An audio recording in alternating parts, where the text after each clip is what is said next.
Richard Mille is one of the most famous and fastest growing luxury watch brands in the world. Celebrities like Elon Musk, Cristiano Ronaldo, Margot, Robbie, and Felipe Massa also wear these watches. But would you believe this watch company was started by a 50-year-old man at the age when most people think about retirement? And a lot of Richard Mille's history is hidden with mystery and untold secrets. But today, we're going to look deeper into how it all began and find out the real reason why Richard Mille watches cost more than a Lamborghini or a Rolls Royce.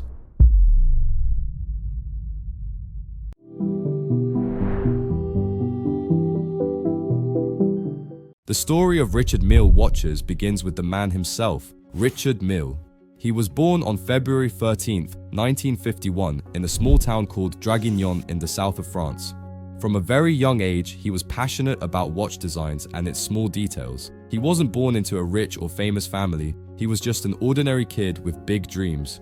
Richard's father worked as an accountant, while his mother was a housewife and took care of the family. Luckily, the family had enough to afford Richard's education. After finishing school, at the age of 20, Richard decided to leave his small town and move to the UK to improve his English and try to find better opportunities. Thereafter, in 1971, Richard decided to study marketing in France. After 3 years of hard work and focus, he finally graduated in 1974. That same year, in 1974, Richard got a job as export manager at Finior, a French watchmaking company. It was here that Richard first introduced himself to the watch industry.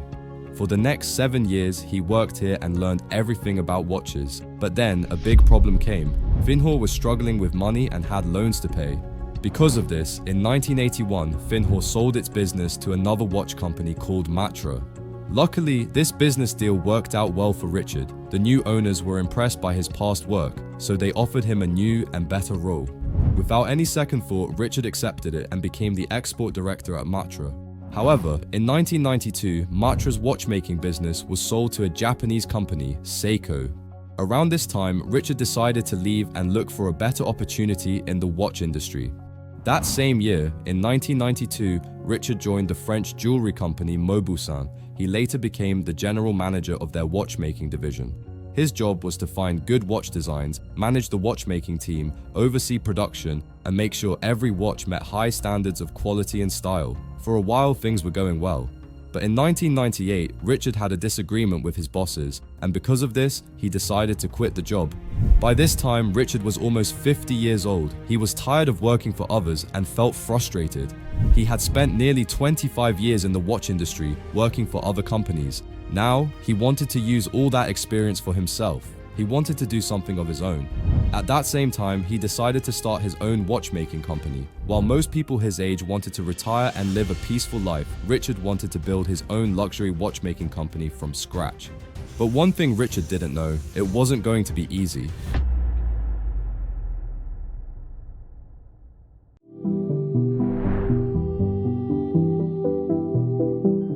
After working in the watch industry for so many years, Richard was bored. He kept seeing the same old round watches, the same designs, the same materials, and the same way of doing things. Fancy gold watches that looked nice, but weren't built for action. Nothing new, nothing exciting.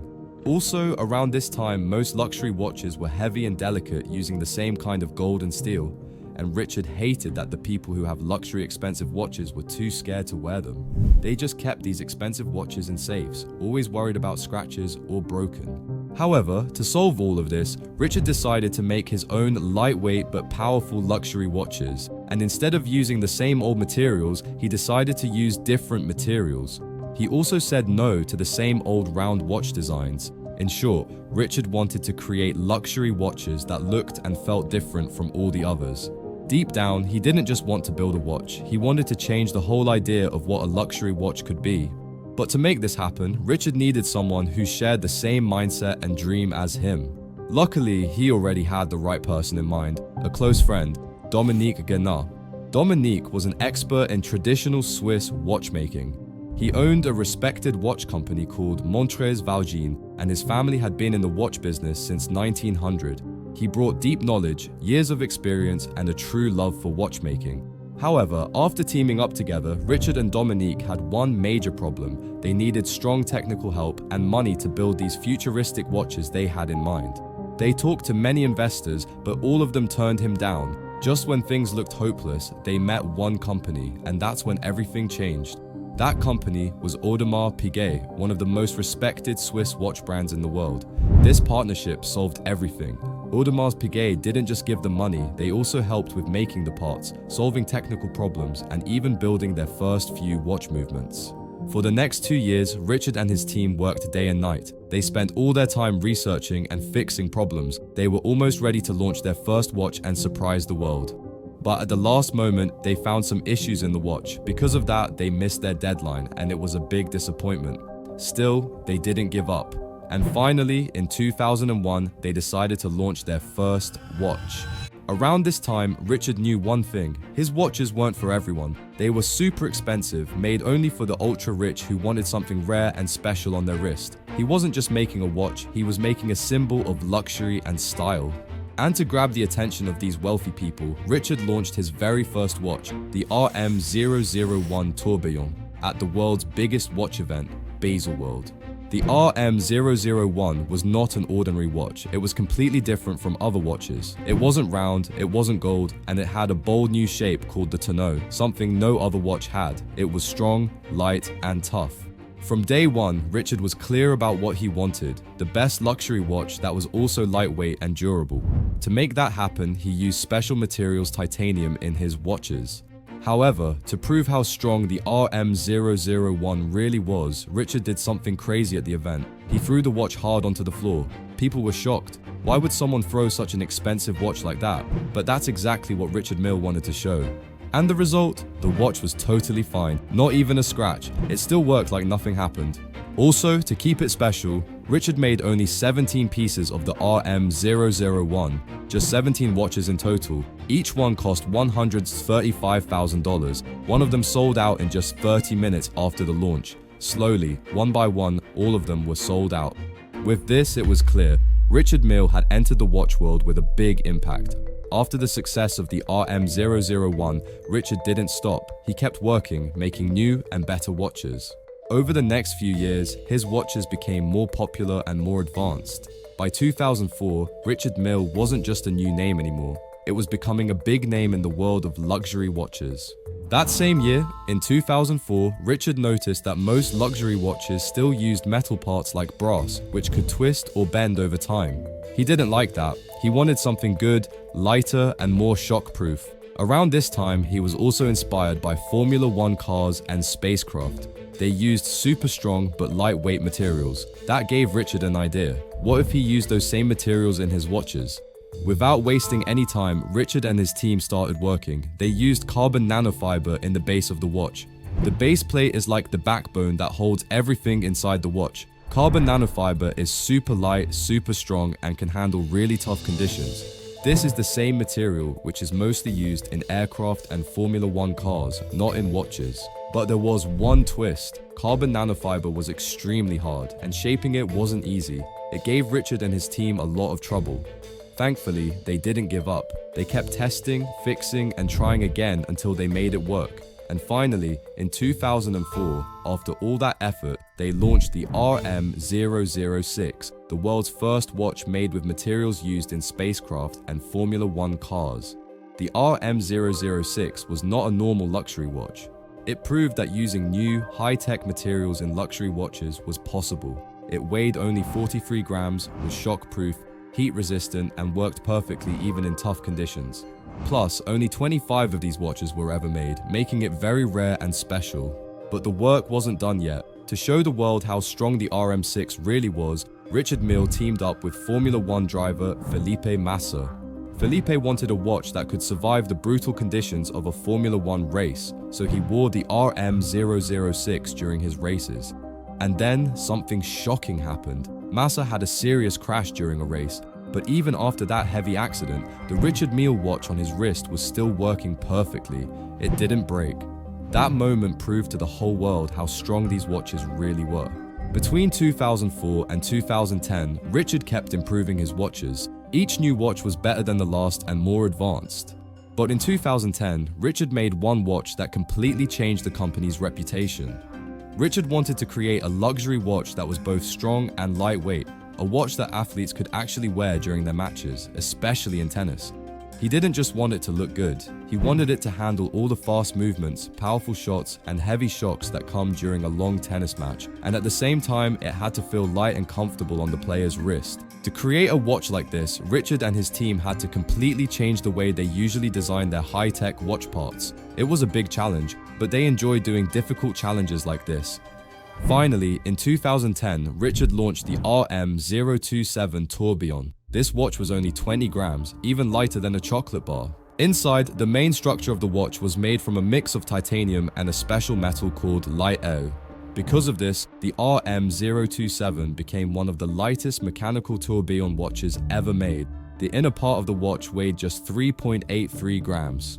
The outside of the watch, called the case, is made from a special strong carbon material that protects the delicate parts inside. The back and middle parts are made as one solid piece, which helps keep the watch very light. Even the glass, the outer ring called bezel, and the inner ring called flange are made of carbon, making the watch very tough and hard to bend or twist. But just launching the watch wasn't enough. Richard knew they had to show the world how amazing it was by having athletes wear it. He already had one top athlete in mind, Rafael Nadal. But there was a problem. At first, he didn't want to wear a watch during his tennis matches. It felt strange and uncomfortable to him. Still, Richard convinced him to give it a try. He gave Nadal the super light RM027 and told him to just wear it once. After trying it, Nadal was surprised, and it felt so light, it was like wearing nothing at all. However, in 2010, Nadal made history by wearing the Richard Mille RM027 watch during his real tennis matches, a luxury watch worth $1 million being worn in a real tennis match. That year, he had an amazing run, winning 3 big titles, the French Open, Wimbledon, and the US Open. He became the youngest player ever to win all 4 major tournaments, known as a career Grand Slam. Wearing the RM027 during these wins proved the watch was not just beautiful, but also tough and ready for intense sports. This partnership didn't just change tennis, it changed watchmaking too. It showed that luxury watches could be strong and light enough for top athletes. To show how special it was, Richard Mille made only 50 pieces of the RM027 Tourbillon. In just a few years, Richard Mille became one of the fastest growing luxury watch brands. In 2013, many companies offered to buy the Richard Mille company, including a big French luxury group called Kering, who wanted to buy more than half of the company, but Richard himself said no to all of them. However, after that, Richard never looked back. He and his team kept creating more special watches with cool designs and unique names. Each watch showed how far they could push both style and high-tech features. They made the RM56-02 with a case fully made from clear sapphire crystal, the RM50-03 McLaren, one of the lightest racing watches ever made, and the RM88 Smiley, a fun and bold watch filled with tiny handcrafted art. But now the big question is, why does Richard Mille charge so much money for their watches? And is that worth the price?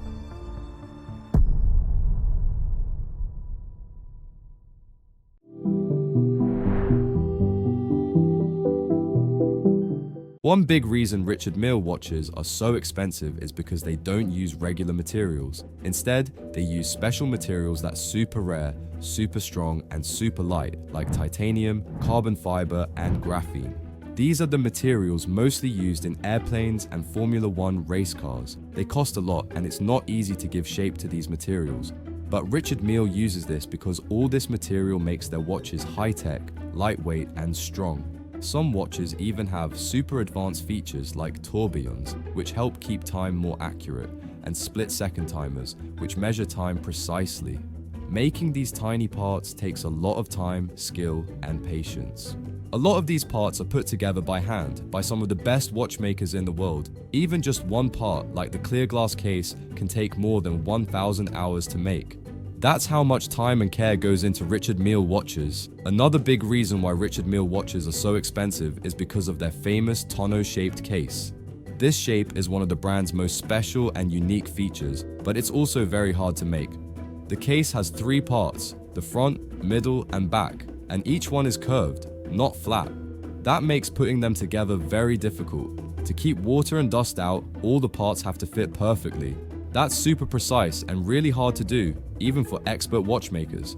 On top of that, the finishing is done by hand. This includes things like polishing, smooth curved edges, shiny metal parts, and tiny detailed pieces inside the watch. But none of this would be possible without research and development. Richard Mille spends millions to test new materials, improve how the watches work, and create new designs. This R&D cost is part of every watch's price.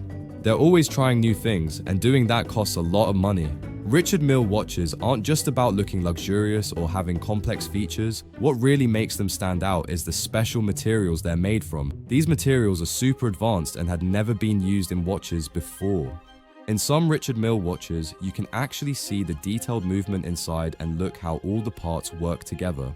Richard Mille says their watches can handle up to 10,000 G-forces. That means if you drop the watch from the 30th floor of the building, it would still survive without breaking. What's even more amazing is that even though Richard Mille watches look big, they feel super light on your wrist. Most watches weigh around 40 grams. Needless to say, this isn't the only reason Richard Mille watches are so expensive. While their design, technology, and innovation are incredible, their marketing has also been a big part of their success. Richard Mille promoted his watches by teaming up with some of the world's top athletes. He chose sports stars who are known for their speed, strength, and skill. For example, in racing, Formula 1 driver Fernando Alonso also wore Richard Mille, proving the watches can handle extreme conditions. Golf superstar Bubba Watson and skier Alexis Pinturo are other athletes who wear these watches. By having these top athletes wear his watches during real competitions, Richard Mille showed everyone that his watches are not just beautiful, but also built to perform at the highest level. This smart move helped make the brand famous and highly respected around the world. This shows only great marketing is needed to make a company successful. But another big reason Richard Mille is so expensive is because the watches are always in high demand. The company only makes around 5,000 watches each year, which is far less than the demand. So even if someone has the money, it doesn't mean they can actually get the watch. Richard Mille carefully chooses their customers. They don't sell to just anyone. They want only the richest and most famous people to wear them. And that's exactly what makes these watches so desirable. Because when billionaires and top celebrities wear something, it's no longer just a watch, it becomes a status symbol. If Richard Mille wanted to make more watches, they easily could, but they choose not to. They keep the number low on purpose. This makes the watches feel very exclusive. People want things that are hard to get. Plus, many models come in limited editions, which makes them even more rare and valuable. You'll always see that these watches often sell for much higher prices at auctions or in second-hand markets. That shows how popular and valuable the Richard Mille brand really is. Richard Mille is very smart with their business choices. They know their watch demand is high. Because of this, they keep the prices very expensive. Sometimes, if you want one, you might have to wait anywhere from 6 months to 3 years to get it. However, Richard Mille didn't start like other luxury watch brands. From the very beginning, it was all about being different. New shapes, new materials, and bold ideas that no one else was trying. With smart marketing and big celebrities wearing the watches, Richard Mille quickly became one of the most popular and expensive watch brands in the world. And the crazy part, it's still a young brand. And let's not forget, it was all started by a man in his 50s who was tired of working for other watch companies and decided to do something of his own. But if you want to see an even crazier business story, go watch my video on the controversial history of the Gucci family. Trust me, you're going to love it. Just click the thumbnail and I'll see you there.